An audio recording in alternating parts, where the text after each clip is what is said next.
हमारे युवाओं के पास ही है और इसलिए अब मंत्र बदल गया है। 21वीं सदी का तो मंत्र है युवा जनो येन गता सपंथा। जिस मार्ग पर युवा चल दे वही मार्ग देश का मार्ग है। जिधर युवाओं के कदम बढ़ जाए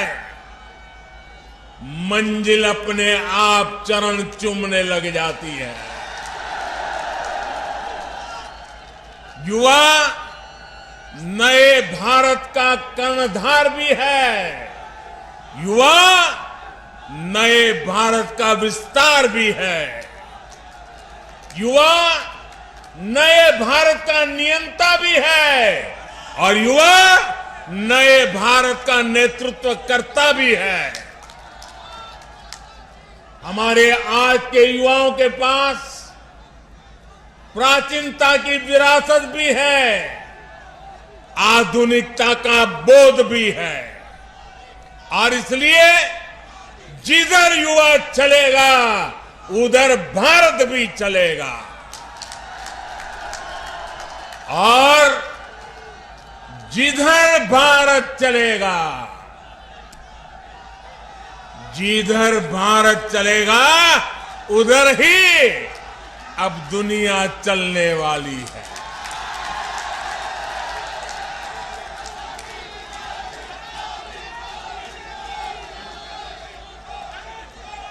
आज हम देखें तो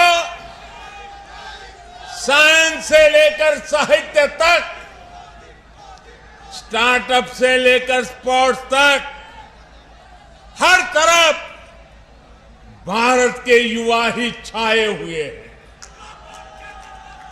भाई और बहनों, खेल की दुनिया में आने वाले हमारे युवा पहले भी सामर्थ्यवान थे। उनकी मेहनत में पहले भी कोई कमी नहीं थी। हमारे देश में खेल संस्कृति भी बहुत समृद्ध रही है।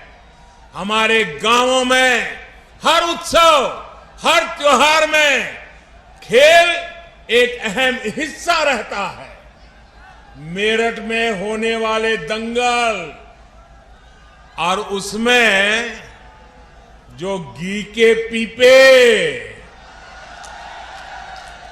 और लड्डुओं की जीत का पुरस्कार मिलता है, उस स्वाद के लिए किसका मन मैदान में उतरने के लिए ना हो। लेकिन ये भी सही है कि पहले की सरकार की नीतियों की वजह से खेल और खिलाड़ियों को उनकी तरफ देखने का नजरिया बहुत अलग रहा। पहले शहरों में जब कोई युवा अपनी एक पहचान, अगर वो अपनी पहचान एक खिलाड़ी के रूप में बताता था, अगर वो कहता था कि मैं खिलाड़ी हूं, मैं फलाना खेल खेलता हूं, मैं उस खेल में आगे बढ़ा हूं, तो सामने वाले क्या पूछते थे मालूम है?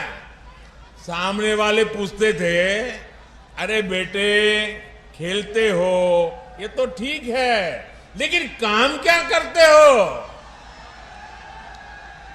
यानी खेल की कोई इज्जत ही नहीं मानी जाती थी। गांव में यदि कोई खुद को खिलाड़ी बताता तो लोग कहते थे चलो फौज या पुलिस में नौकरी के लिए खेल रहा होगा।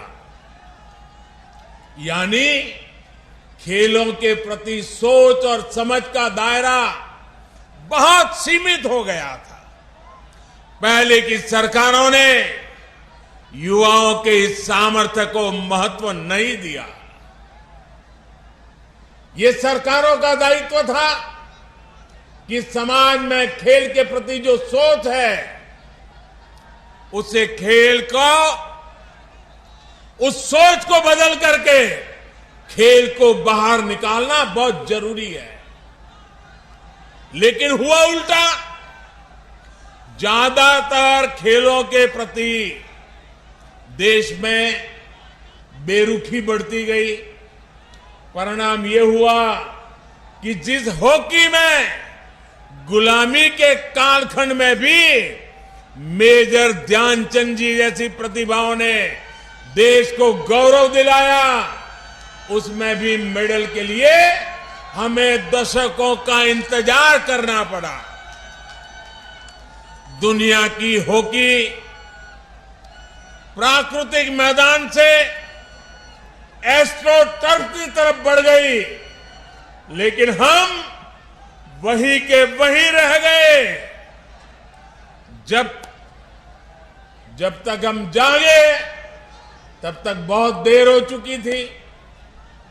ऊपर से ट्रेनिंग से लेकर टीम सिलेक्शन तक हर स्तर पर भाई भतीजावाद, बिरादरी का खेल, भ्रष्टाचार का खेल, लगातार हर कदम पर भेदभाव और पारदर्शिता का तो नामो निशान नहीं। साथियों, हॉकी तो एक उदाहरण है, ये हर खेल की कहानी थी। बदलती टेक्नोलॉजी, बदलती डिमांड, बदलती स्किल्स के लिए देश में पहले की सरकारें बेहतरीन इकोसिस्टम तैयार ही नहीं कर पाई। तंत्र मंत्र के बादशाह, भारत के जाने माने सर्वश्रेष्ठ गुरु खान जी, मिलेगा हर समस्या का समाधान गारंटी के साथ। मेरी बेटी की शादी के लिए बहुत से रिश्ते आते थे, पर कोई न कोई अड़चन पड़ जाती थी। इसी वजह से मेरा पूरा परिवार बहुत परेशान था। बाबा जी की दुआओं से आज मेरी बेटी एक बड़े घर की बहू बनी। भटको चाहे जहां, काम होगा सिर्फ यहाँ। गृह कलेश, कर्ज मुक्ति, प्रेम विवाह, जादू टोना, पति पत्नी में अनबन, सौतन या दुश्मन से छुटकारा, विदेश यात्रा में रुकावट, फिल्मों में प्रवेश और कोर्ट कचहरी जैसी समस्याओं का समाधान। सभी समस्याओं का समाधान गुरु खान जी। अभी कॉल करें 9821707996।